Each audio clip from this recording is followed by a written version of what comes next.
Hey, what's up guys? This is Anthony from Anthony's Customs, and for this review, we are looking at the Digivolving Spirits DIABLOMON, which is the third one in the line. Of course, it digivolves from Keramon. Is that what it says? Yeah, that's what it says. Memory's not so great on the Digimon. I did remember it though, so there we go, bonus points for me. So this one's really cool. It's not a Digimon I'm personally attached to, but from what I've seen so far, I haven't spent a ton of time with the figure, but from what I've seen so far, it's one of the best in this line. It's very well executed, so that's kind of exciting. So for all you Digimon fans, you have something to look forward to. So let's go ahead and get this guy off the stand so that we can take a closer look. Okay, so this guy, and I'm going to measure him with his knees bent a little bit because that's generally how he's portrayed. You could, of course, stand him straight up, and that'll make him a whole lot taller. He's got very long, lanky legs. So that you could give him like an extra 2 inches from that. But we're going to keep him in kind of this hunched over pose. Not a total hunch, but a fair bit of hunching. And to the top of his head, that's about 17 centimeters. Of course, again, that does vary. But to the top of his head, we're not doing the shoulder pads. And that's going to make him just about, let's say 7 inches, right around there, depending on how you have his legs adjusted. So he's definitely got some size to him. Really, really lanky character, so that's appropriate. And it's pretty cool looking. They do have not a ton of paint on this guy, which is kind of the trend for this line because the transformation obviously takes a lot out of the budget. But we do have a lot of molded colors. Some of them not so accurate. You'll see there's a lot of purple, and if memory serves, he's generally supposed to be like this material the whole way through, that like brown twiggy looking stuff. But that's, I mean, you're going to get that, so that's okay. We do have the colored feet, the colored toes down here, this kind of burgundy color. Same thing for the claws. Then, of course, we have the purple throughout the upper torso. For the chest, we have this translucent green plastic with silver behind it, which gives it a really cool kind of gem effect, so that's really nice. And then, of course, we have the face, which features the most paint. Very clean, very nicely done. Those eyes pop very nicely. They look great. The eyebrows are also painted well, and then the mouth, of course. So that's pretty cool. As for accessories, all we really have is a display stand, which comes with two different options. You have two different uprights, one long one and one short one, and you can use this display stand for either version of the figure, so that's good.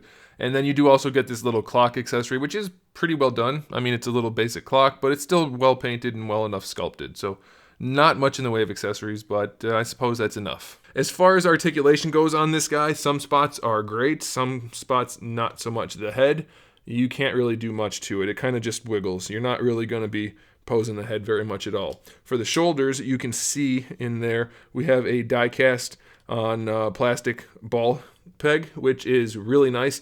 It's a really good combination for a ball peg. You get really good range.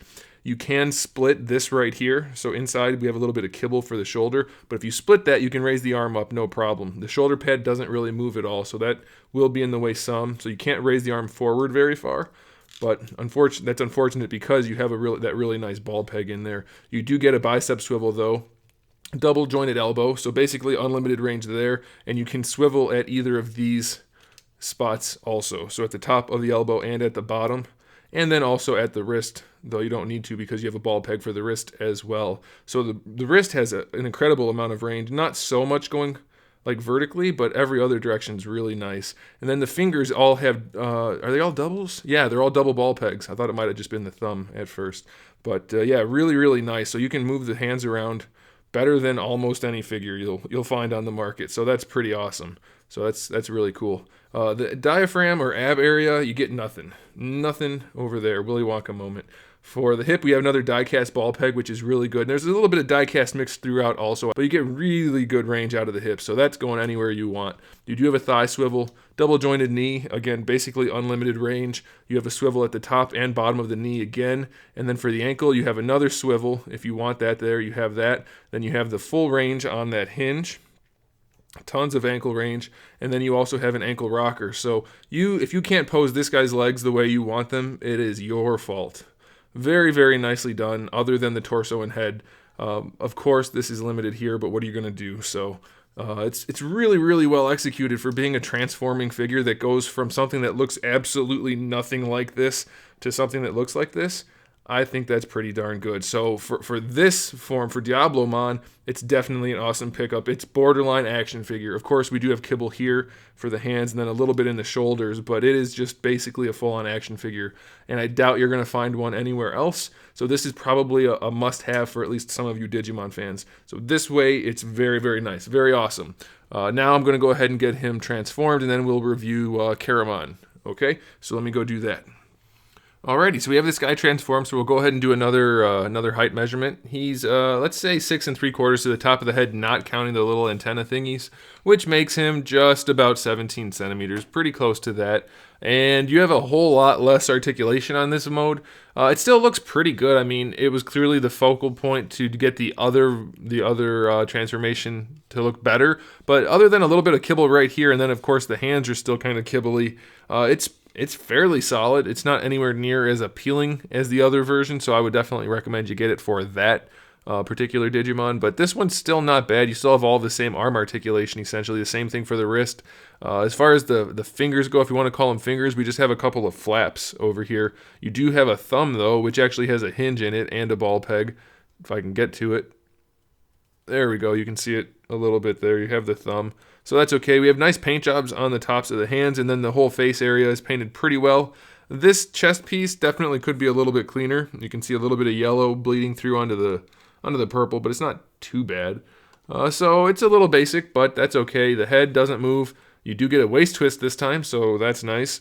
And then, of course, these guys are on a ball peg and a hinge, so you can move them a little bit. But it's definitely a lot more basic and a whole lot less you can do with it. You're basically just going to have to set it on a shelf. And it can be used with the display stand. Oh, these can move a little bit.